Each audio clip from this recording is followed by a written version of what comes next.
At, in, on. Você ainda não está contente com o quanto você sabe sobre eles? Hoje vamos entrar um pouco mais profundo nesse assunto e entender de uma vez por todas quando usar cada um deles. Basicamente, a gente sabe que o on é usado para contato.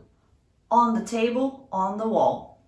A gente sabe que o at é usado para um evento que está acontecendo em algum local, por exemplo, at the supermarket ou at school. E o in está dando o limite de um espaço. Por exemplo, in the bathroom ou in the car.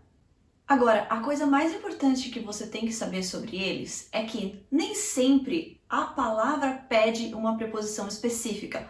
Por exemplo, não é só porque a palavra é car que sempre vai ser in. Tudo depende de como você está falando a relação entre aquelas duas coisas. Está em cima do carro, está dentro do carro ou o carro como um local. Tudo depende muito da interpretação da sua frase. Então vamos dar uma olhada em alguns exemplos. A frase, o prato está na mesa.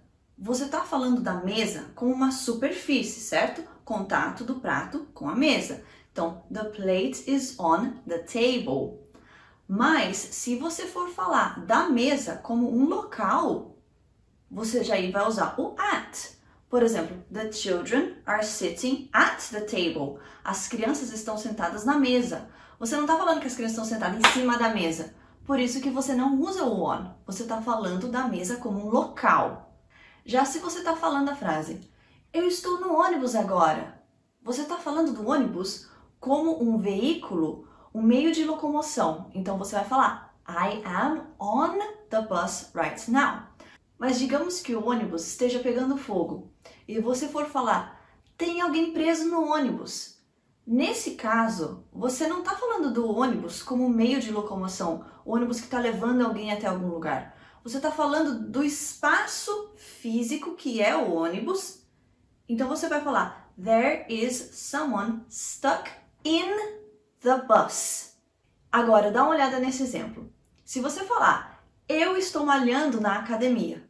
Você está falando da academia como um local e você está se referindo ao evento que está acontecendo lá. I am working out at the gym. Mas se você falar assim, nessa academia tem 2 piscinas. Você daí não está falando mais do evento que é você tá malhando. Você está falando do espaço físico do prédio da academia.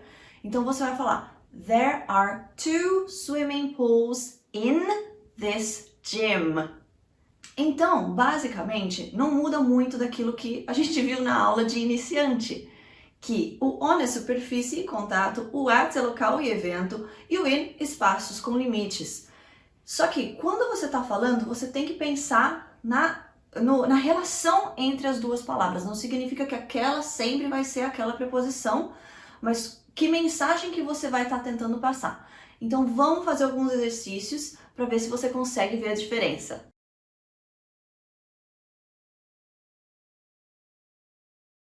Está lotado demais neste ônibus.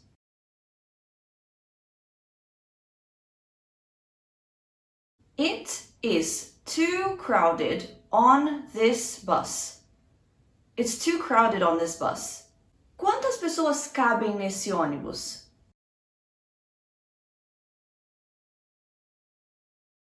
How many people fit in this bus? How many people fit in this bus? Você consegue ver aquele pôster no ônibus?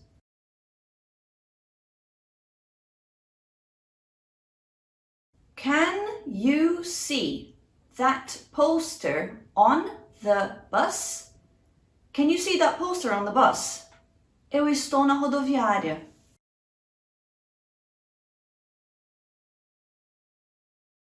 I am at the bus station. I'm at the bus station. O ônibus parou no semáforo. The bus stopped at the traffic lights. The bus stopped at the traffic lights. E então, você conseguiu ver mais ou menos a diferença? Agora, aqui vai o grande segredo. Se você chegou até aqui a entender essa diferença do at, in e o on, daqui pra frente, desencana. Porque eu nunca vi briga maior na minha vida do que o pessoal discutindo o uso de at, in, on.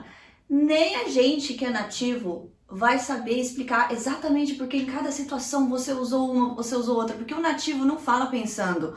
O nativo não sabe por que ele usou o at, por que ele usou o in, por que ele usou o on.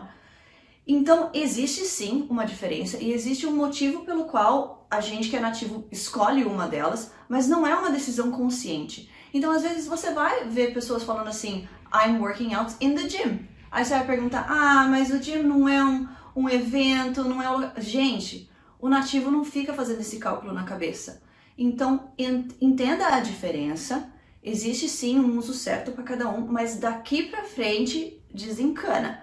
Porque se você entrar em fóruns e você começar a ver o pessoal discutindo, sempre existe uma exceção. Alguém que usou de um jeito, um autor escreveu daquele jeito. Então, não adianta ficar pensando muito mais além disso tudo que a gente já viu. Enfim, eu espero que tenha ficado um pouco mais claro. Mas se ainda você tiver alguma dúvida, deixa aqui nos comentários que eu vou tentar ajudar. And I'll see you next time.